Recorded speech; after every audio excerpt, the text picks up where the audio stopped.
E passamos a palavra agora para o Sindiclube, o senhor José Ricardo Rezende, mais uma vez agradecendo o Ricardo Laser pela excelente atuação aí conosco.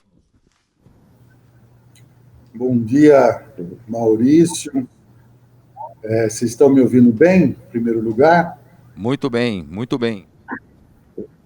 Que ótimo. Bom dia, Maurício. Prazer estar aí novamente com você. É um prazer também estar ao lado do Ricardo Laser. Eu tive o prazer de conhecê-lo no início dos trabalhos da Lei de Incentivo ao Esporte, lá em 2008, quando eu escrevi o Manual da Lei de Incentivo ao Esporte. Eu enxergava muitas oportunidades quando aquela lei foi promulgada e tive muita receptividade na época com o ministro Orlando Silva, com o próprio Ricardo. Nós nos encontramos numa palestra no Comitê Olímpico Brasileiro e isso eu quero já aproveitar como um gancho para dizer às pessoas que estão nos ouvindo que financiamento para atividades esportivas, financiamento público para o esporte, ele se tornou uma realidade desde o início da Bolsa Atleta, que foi talvez a primeira ação que reverteu um quadro de ausência do poder público na destinação de recursos para as entidades esportivas, para os atletas. Se nós fizermos uma análise histórica, nós vamos ver que o esporte de rendimento sempre teve uma atuação mais firme, mais presente do poder público, do governo federal, não é? Por se tratar de um setor mais organizado. O esporte de rendimento ele se caracteriza exatamente pela articulação das entidades, pela composição do sistema brasileiro do desporto, e por muito tempo o recurso público chegou só para o esporte de rendimento, como instituição organizada através dos clubes, das ligas, das federações, da confederação, compondo assim um sistema que tinha uma representatividade, e ainda tem hoje uma representatividade muito grande na possibilidade, na busca de uma articulação com o poder público. E tudo isso começou a mudar no início deste século, quando a gente teve o programa Bolsa Atleta, que superou aquelas questões históricas de que o atleta tem que ser um diletante, o atleta não pode receber recurso, o atleta amador ele tem que fazer o esporte por prazer, por obstinação, e essa discussão foi superada, né, ao longo do tempo, em que pese alguns ainda defenderem o esporte amador, que nem existe mais essa conceituação, né? Então, nós temos hoje o esporte profissional, que é o atleta que possui o registro em carteira, que é o caso do futebol no Brasil. Nós temos os atletas não profissionais, que com a promulgação da Bolsa Atleta passaram a ter uma possibilidade de rendimento.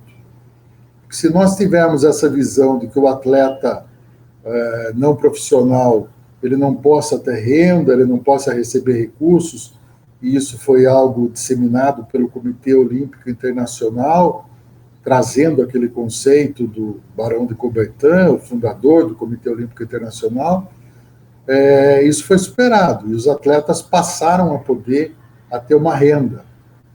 Depois disso veio a Lei de Incentivo ao Esporte, e desde 2008 até hoje, em que pese alguns não acreditarem que esse instrumento atinja seus objetivos, fato é que, nesses 12 anos de vigência, mais de 2,5 bilhões de reais foram destinados ao setor através da Lei de Incentivo Federal, a Lei 11.438. Já em 2009, nós tivemos uma iniciativa do governo do Estado de São Paulo, trazendo também a Lei Paulista de Incentivo ao Esporte, que canaliza recursos do ICMS das empresas do Estado de São Paulo.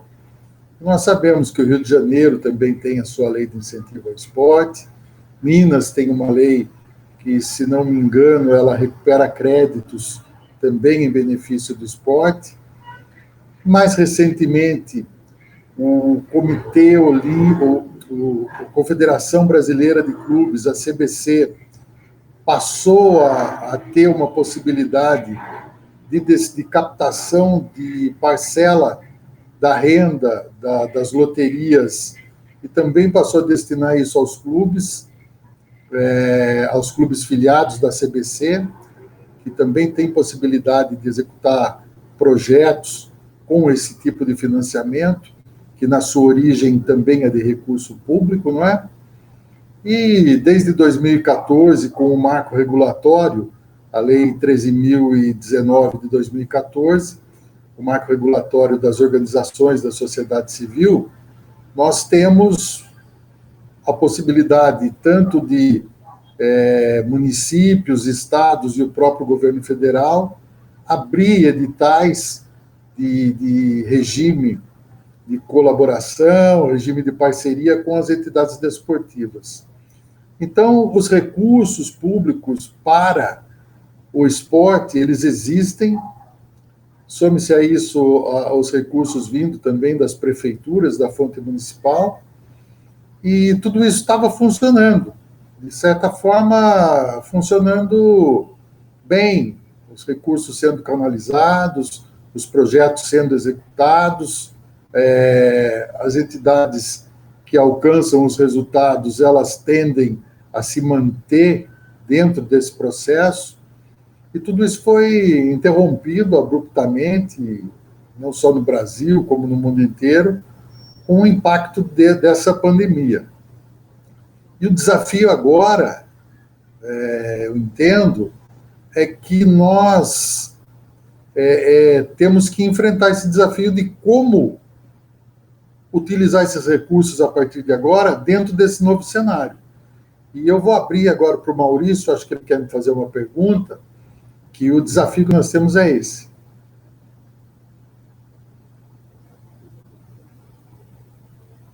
Maurício, se você quiser me fazer uma questão, é só me dar um toque aqui. Mas, Maurício, vai entrar? Vamos entrar. José Ricardo, muito agradecido aí pela sua participação, agradecimento, nosso abraço ao Arialdo, nosso abraço ao Paulo Moviso e ao Cláudio, que ajudou a divulgação com os clubes desse evento, e da vossa participação. E vamos fazer outras etapas mais fortes aí de impacto econômico, principalmente para retomar, porque a indústria tem que andar par e passo com o Sindiclube e com a CBC. Muito agradecido mais uma vez.